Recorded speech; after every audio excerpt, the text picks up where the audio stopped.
Empecemos conociendo a los Zetas. Esta agrupación criminal tiene una particular historia. Es ampliamente conocido en México como una organización violenta y sanguinaria. Se originó en 1997 como el brazo armado del Cártel del Golfo y fue fundado por 31 miembros de un grupo élite del ejército mexicano que desertaron y comenzaron a trabajar para el cártel.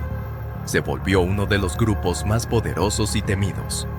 De acuerdo con fuentes oficiales, un teniente desertor de nombre Arturo Guzmán fue encargado de reclutar a militares de élite para que trabajaran para el cártel que encabezaba Juan García Ábrego y Osiel Cárdenas Guillén. En principio estaba conformado por 14 exmilitares a quienes llamaron el Grupo de los 14 o los Zetas Primera Generación, que luego se ampliaría a 31 miembros. Más adelante, se sumarían más individuos hasta llegar a 67 oficiales activos que, en lugar de defender al pueblo de los grupos criminales, trabajaban para estos. En 2003, las autoridades generales mexicanas habrían identificado a los 31 integrantes fundadores, de los cuales 5 habían alcanzado el grado de teniente, 4 de subtenientes, 3 de sargento y 3 de cabo, mientras que los demás se habían mantenido en el puesto de soldados del ejército. Pero estos no eran soldados cualquiera, se trataba de una fuerza táctica de élite que se dedicaba a realizar el trabajo sucio de los líderes del narcotráfico mexicano. No obstante, estos exoficiales se dieron cuenta que podían conformar su propia organización delictiva y empezaron a trabajar por su cuenta. Su ascenso no fue fácil. Generaron enfrentamientos entre bandas y narcoguerras donde las vidas de inocentes fueron arrebatadas. Sin embargo, esto no les importó. Una vez asentados, el cártel de Los Zetas comenzó a diversificarse. Primero se dedicaron al tráfico de narcóticos, después incursionaron en el contrabando de armas, en la prostitución, en la trata de blancas y en tráfico de indocumentados como mano de obra barata. Miguel Ángel Treviño Morales, alias el Z40, su líder no solo era conocido como un narco despiadado, sino como un sujeto que no tenía ningún tipo de arrepentimiento.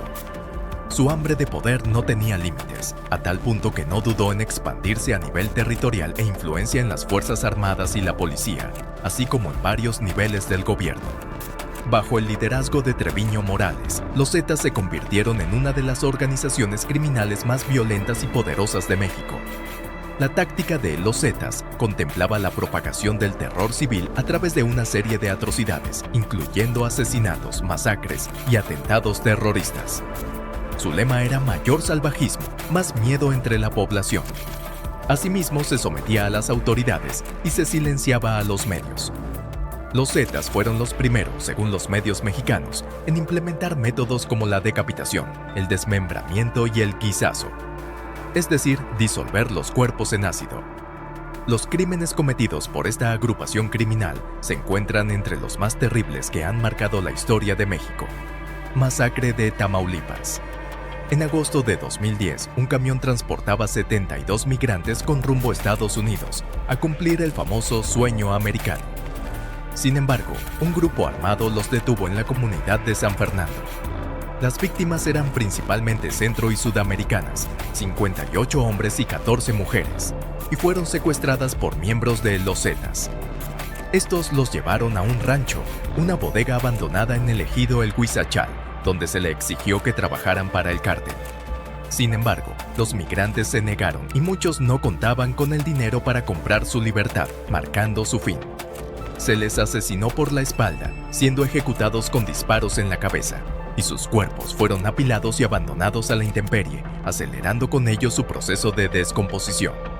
Al menos 2 personas sobrevivieron, entre ellas un ecuatoriano quien fue herido de bala en la mandíbula y fingió estar muerto para que no lo mataran. Días después, las autoridades mexicanas llegaron al lugar y encontraron los cuerpos de las víctimas en un estado de descomposición muy avanzada, obligando a los familiares a identificarlos por sus tatuajes. Según el sobreviviente ecuatoriano Luis Freddy Lala Pomavilla, en el autobús viajaban 76 migrantes. Sin embargo, la Procuraduría General de la República confirmó que eran 77, de los cuales 72 fueron asesinados, 2 sobrevivieron y 3 siguen desaparecidos. De acuerdo a Lala Pomavilla, los migrantes fueron secuestrados y llevados a una casa, donde los mantuvieron durante un día. Luego, fueron trasladados a otra casa donde los ataron de pies y manos y los tiraron boca abajo. Lala escuchó disparos y luego vio a otro hombre entrar y continuar disparando hasta matarlos a todos. Por su parte, el otro sobreviviente hondureño declaró: me desaté y escapé hacia unos matorrales y después de la balacera regresé y rescaté al ecuatoriano que estaba herido. En septiembre de ese año, el gobierno mexicano anunció la captura de 7 personas presuntamente involucradas en la masacre de San Fernando. 4 de los detenidos fueron capturados el 3 de septiembre luego de un enfrentamiento con la Armada Mexicana. Otros 3 fueron detenidos posteriormente. En 2022, la Fiscalía General de la República de México logró condenar a 18 personas por el secuestro de migrantes en el municipio de San Fernando, en el estado de Tamaulipas. Sin embargo, la masacre de Tamaulipas sigue siendo uno de los casos más atroces causado por los Zetas. Masacre de Allende. Para marzo de 2011, los Zetas perpetraron una serie de asesinatos en el municipio de Allende, de Coahuila. Cientos de personas, incluyendo civiles, policías y soldados, fueron asesinados a sangre fría por los Zetas. A las 7 p.m., un grupo de 60 sicarios de los Zetas derribó el portón del rancho de los Garza, una familia importante de Nuevo León asociada con el cártel rival del Golfo. Las autoridades especulan que más de 300 personas fueron desaparecidas. No obstante, el expediente de la Fiscalía solo tiene información sobre 42 desaparecidos. Todo empezó porque los líderes de los Zetas, Miguel Ángel Treviño Morales, el Z40, y Omar Treviño Morales, el Z42, creían que 3 de sus miembros estaban colaborando con el gobierno estadounidense. Alfonso Poncho Cuellar y sus empleados, Héctor el Negro Moreno y Luis Laguiche Garza. Siendo este último residente de Allende, decidieron castigarlo por su deslealtad. El primer día desaparecieron 26 personas, 20 familiares y allegados de Garza, 3 amigos de Cuellar y 2 trabajadores de Héctor. Además, destruyeron 32 casas y 2 ranchos, los Garza y los 3 hermanos.